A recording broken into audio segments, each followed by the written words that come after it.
আজ আমি সোয়াবিন কষা বানিয়ে নেবো। দেখো কিভাবে বানিয়ে নিচ্ছি। আমি ছোট সোয়াবিন নিয়েছি, তার জন্যে ছোট সোয়াবিনগুলো বেশ ভালো লাগে কষা খেতে। রুটি পরোটার সাথে তো খুবই ভালো লাগে, ভাতের সাথেও ভালো লাগে। আমি কিছু আলু নিয়ে নিয়েছি, পেঁয়াজ কেটে নিয়ে নিয়েছি, টমেটো কেটে সব জোগাড় করে নিয়েছি আগে। এবার আমি সোয়াবিনগুলো ভেজে নেবো একটু। আমি আগে থেকে ভিজিয়ে রেখে দিয়েছিলাম সোয়াবিনগুলো, জল নিগড়িয়ে নিয়ে নিলাম। আমি এরকম করে তেলে একটুখানি নিয়ে নেড়ে নিচ্ছি। সোয়াবিনগুলো ভাজা মতন হয়ে গেল। এবার বেশ কিছুটা তেল দিয়ে আমি এবার এতে মশলা, খুব কম মশলাই আমি ইউজ করব, বেশি কিছু দেবো না। আমি একটু জিরে দিয়ে দিলাম, গোটা জিরে, শুকনো লঙ্কা, তেজপাতা দিয়ে দিলাম। এতে 1 পিঞ্চ মতন হিং দিয়ে দিচ্ছি। হিংটা দিলে তরকারিটা বেশ ভালো লাগবে খেতে। একটুখানি হিং দিয়ে দিলাম। দিয়ে এবার পেঁয়াজ কুচো করে রেখেছিলাম আমি, পেঁয়াজগুলো মিডিয়াম সাইজেরই কুচো করেছি, খুব বারিক করে কাটিনি। আমি কিছুক্ষণ নেড়ে নেবো গোল্ডেন ব্রাউন হওয়া পর্যন্ত। এখানে আমি পেঁয়াজটা সফট হতে দিচ্ছি। এখানে আমি আদাটাকে গ্রেট করে নিচ্ছি। আদা বাটা ছিল না, ওই জন্য গ্রেট করে নিচ্ছি। আমার কাছে রসুন বাটা আছে, ওই জন্য আদাটাকে গ্রেট করে নিলাম একটু।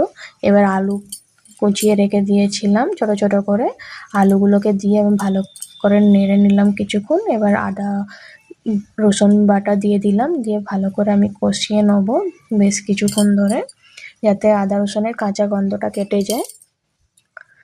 এইভাবে সোয়াবিন কষা করলে বেশ খুব ভালোই লাগে খেতে, রুটি পরোটার সাথে। আমার তো খুব ভালোই লাগে।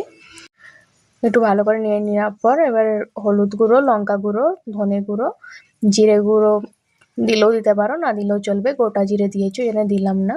কাশ্মীরি লঙ্কা গুঁড়ো দিয়ে দিলাম কিছুটা কালারের জন্য। টমেটো কুচনো দিয়ে দিলাম। দিয়ে পরিমাণ মতো নুন দিয়ে অল্প একটু জল দিয়ে ভালো করে কষিয়ে নিচ্ছি। টমেটোগুলো সফট হওয়া পর্যন্ত ভালো করে কষিয়ে নেবো। দেখো টমেটোগুলো সফট হয়ে গেল, কালারও ছেড়ে গেল। এবার সোয়াবিনগুলোকে দিয়ে দিলাম, ভেজে রাখা সোয়াবিন। ভালো করে একটু নেড়ে চেড়ে নিচ্ছি। ভালো করে নেড়ে চেড়ে নেওয়ার পর এবার ভালো পরিমাণে আমি জল দিয়ে দিলাম, বেশ কিছুটা জল দিয়ে দিলাম। তরকারিটা যাতে ভালো করে সেদ্ধ হয়ে যায়, আলুগুলো সফট হয়ে যায়। ঢাকা দিয়ে আমি কিছুক্ষণ হতে দেবো। ঢাকা খুলে দেখলাম হয়ে গেল কিছুক্ষণ পর।